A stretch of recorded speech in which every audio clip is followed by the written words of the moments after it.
안녕하십니까. 수학과 입시를 공부하고 생각하는 사람 헬리오스 김영재입니다. 오늘은 수학 공부 다시 하기 시리즈로 돌아가서요. 제가 지난주 금요일 날까지 해서 정의의 중요성, 정의의 바탕을 둔 개념 공부, 그 다음에 개념의 확장, 그 다음에 개념서를 활용하는 방법까지 영상을 올렸습니다. 오늘 들을 얘기는요, 개념을 문제로 적용을 시키는 과정입니다. 제가 개념서의 활용 부분을 통해서 말씀드린 것처럼, 개념서를 볼 때 그 개념서에 나와 있는 개념들 부분을 정독을 하고, 기본 문제에 딸려 있는 그 설명들까지를 정독을 하고, 거기에 나와 있는 모든 문제가 다 풀린다라고 하면 그 책 한 권을 뗀 거다라는 식의 얘기를 드렸었습니다. 네. 저는 기본적으로 생각은 그렇게 하고 있습니다. 개념서를 뗐다라고 하는 건 그런 것이다. 그러면 우리가 개념을 문제에 적용하는 방법을 익히는 과정은 크게 두 가지입니다. 첫 번째는 앞의 과정이 완벽하게 탄탄하게 짜여져 있을 때 그 이후에 적용에 대한 과정은 자연스럽게 이루어집니다. 그 개념서를 수학 전체 과정에 대한 개념서를 다 클리어 한다라고 한다면 그 뒤에 이어지는 과정들은 거의 완벽하게 이루어질 겁니다. 굉장히 복합적으로 개념을 사용하고 그 개념을 꼬아놓고 하지 않는다면요, 개념의 확장 단계에서 더 확장을 해야 될 필요가 있는 문제를 접하지 않는다면 개념 확장 단계에서 정리되는 정도 수준이라면 아마 다 문제가 풀릴 겁니다. 근데 이거 앞에서 얘기 드렸던 것들을 탄탄하게 만드는 것이 굉장히 어려워요. 혼자서 이걸 다 해낼 수 있는 친구들이라면 어떠한 방식의 교육을 받고 어떠한 방식의 트레이닝을 받아도 1등급 받을 겁니다. 그것도 아주 안정적으로 1등급을 받을 겁니다. 아마 그 친구들 시험을 치면 모르는 문제가 거의 없을 겁니다. 몰라서 틀리는 문제는 거의 없을 겁니다. 그 정도의 상황들이 펼쳐질 거예요. 근데 우리가 한번 생각을 해보자고요. 생각을 좀 해볼 만한 부분이 뭐냐면, 그게 안 되는 아이들 때문에 제가 이 영상을 찍고 있는 거지 않겠습니까? 이거 안 된다라고 한다면요, 개념의 확장을 알려줄 수 있는 강사에게 배워야 돼요. 그리고 그 개념의 확장은 반드시 암기하고 있는 상태여야 됩니다. 네, 그것마저도 어려웠다라고 한다면 바로 문제 적용 단계로 넘어가 보죠. 첫 번째는 어떻게 보면 수학에 대해서 어느 정도 타고난 친구들이 하는 거예요. 두 번째는요, 암기입니다. 여기서 암기라고 하는 건요, 단순히 문제 풀이 과정만을 외우는 게 아니에요. 이 문제를 어떻게 푼다, A라고 하는 문제에 대해서 이렇게 풀어가더라 라고 하는 것을 외우면 큰일 납니다. 문제를 유형화시키고 분류한 다음에 각각의 유형별로 정확하게 합니다. 어떤 정의에서 파생되는 개념을 사용하고, 즉 어떤 파트의 문제인지를 첫 번째 생각하고, 그 파트에서 어떤 것을 이용하고 활용할지에 대해서 두 번째로 생각을 하고요. 네. 세 번째로 그 개념에서 얼만큼 확장되어지는지까지를 고민한 다음에 생각하고, 그 다음에 이것을 문제에서 어떤 식으로 전개해 나가는지까지를 통으로 외워놓고 있어야 됩니다.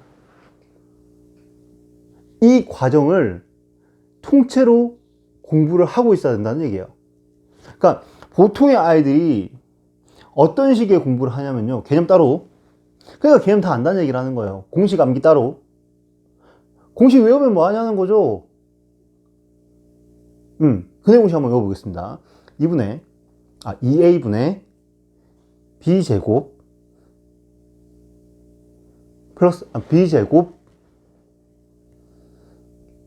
플러스 마이너스 루트. 죄송합니다. 다시 해보겠습니다. 근해 공식을 까먹었네요, 제가.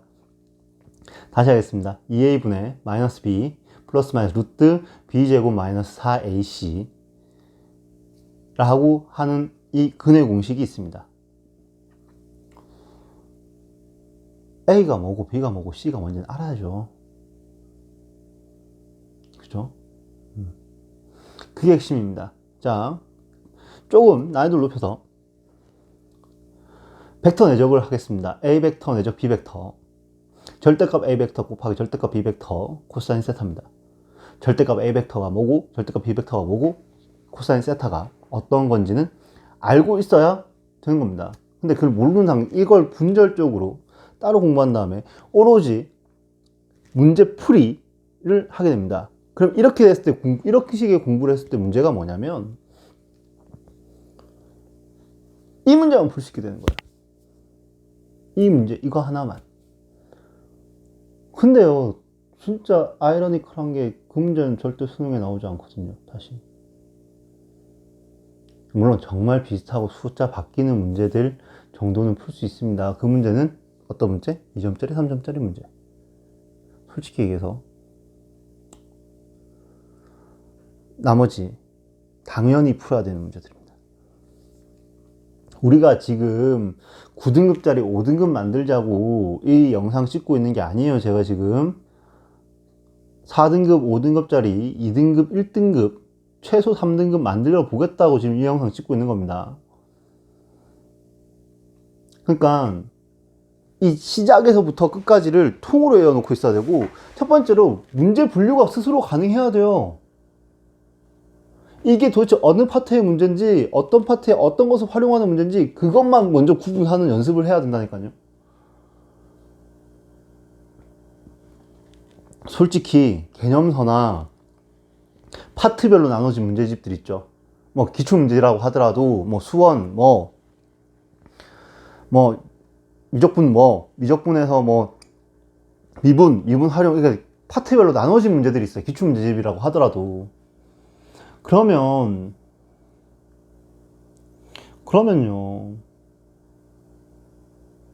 그거는 이미 아이들한테 어떤 식으로 문제를 풀 것인지에 대한 얘기를 하고 있는 거예요. 그렇게 되면 실제로 그 연습이 안 된다는 거죠. 어떤 파트에서 문제가 출제되어 있고, 어떤 그 파트의 어떤 부분을 정확하게 활용하고 있고, 이런 연습들이 안 되기 때문에 문제를 실제로 그 문제를 그러니까 수업을 할 때 문제 풀이하는 능력치를 보는 것과 실제 시험을 쳤을 때 받아오는 결과치가 달라지는 거예요. 실제로 아이가 숙제를 냈을 때 문제 푸는 능력치랑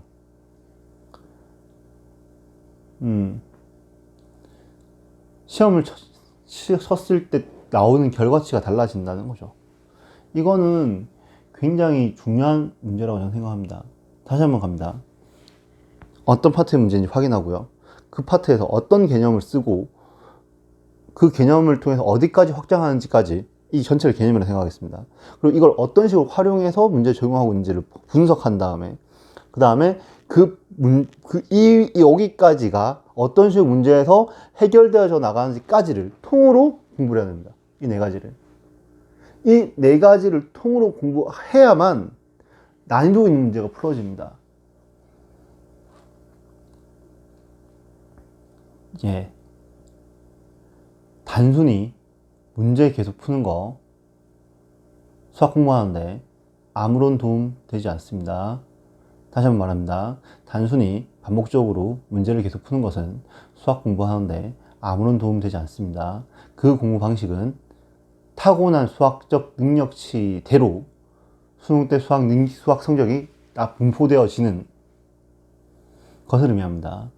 그런 식으로 공부를 시키고 난 다음에 성적이 나오는 거는 아이가 그것밖에 못하고 났다는 거 이상도 이하도 아닙니다. 제가 이렇게 얘기하는 것들을 아이들이랑 수업할 때 굉장히 많이 얘기하는데 그걸 받아들인 친구들은 성적이 좋았고요. 끝까지 끝끝내 못 받아들이고 저는 이 방식이 더 편해요 라고 얘기하는 친구들은 성적이 안 나오는 겁니다. 그건 무궁무진하게 많이 봤어요. 10년, 거의 10년에 가까운 기간을 수업을 해오면서. 자, 늘 하는 얘기 있죠. 지금까지 그렇게 공부해가지고 그 성적을 받았잖아요. 그렇게 똑같이 공부하면요, 또 그 성적 받는 겁니다. 문제를 반복적으로 많이 푸는 거 많이 해왔죠. 그거 계속 하면 어떤 결과가 발생하시는지 아십니까? 푸는 건요, 계속 맞춰요. 맞출 수 있는 문제는 계속 맞추고요. 틀리는 문제는 계속 틀립니다. 우리가 공부를 하는 이유가 뭘까요? 내가 못하는 거 잘하기 위해서 아닌가요? 그러면 그 방식을 찾아야 되는 겁니다. 단순히 문제 풀이에 집중할 것이 아니라 그 풀이가 있게끔 하는 그 개념에서 시작해서 문제가 풀려야 됩니다. 다시 한번 말씀드립니다. 성적의 변화가 있으려면 지금과는 다른 방식으로 공부하셔야 됩니다. 더 많은 시간을 공부에 할애하든지 아니면 아예 방법을 바꾸든지요. 단 수학능력 시험과 학교 내신 시험은 특히 수학 과목에서요, 상대평가입니다. 내가 늘린 것만큼 남들도 똑같이 늘린다라고 한다면 성적의 변화는 없을 겁니다. 그렇다면 우리는 어떻게 해야 될까요? 이 질문에 스스로 답변해 보시기 부탁드립니다. 저는 지금까지 헬리오스였고요. 지금까지 제가 했던 얘기들이 도움이 되고 동의가 된다면 좋아요를 눌러주시고요. 도움이 되지 않는다, 그리고 별로다 라고 하시면 싫어요를 눌러주십시오. 영상 끝부분엔 지금쯤 나오고 있을 텐데 구독 가능 버튼도 있습니다. 그걸 눌러주시면 대단히 감사할 것 같고요. 저에 대해서 뭔가 이야기를 하시고 싶으신 분이나 어떤 제가 지금까지 했던 내용들에 대해서 어떤 얘기를 하시고 싶으신 분은 첫 번째로 밑에 댓글란에 댓글 남겨주시거나요. 카카오톡, 오픈 카톡에서 헬리오스를 검색해서 말을 걸어 주시거나, 마지막으로 제가 블로그 링크를 걸어 놓겠습니다. 그 블로그에 들어오셔가지고 저한테 쪽지 쓰기를 해서 저한테 쪽지를 쓰시든지요. 그 세 가지 중 어떠한 것도 지어도 상관없으니까 저에게 많은 질문과 문의 남겨주시기 바랍니다. 지금까지 저는 헬리오스였습니다. 오늘도 역시나 열심히 그리고 잘 공부합시다. 감사합니다.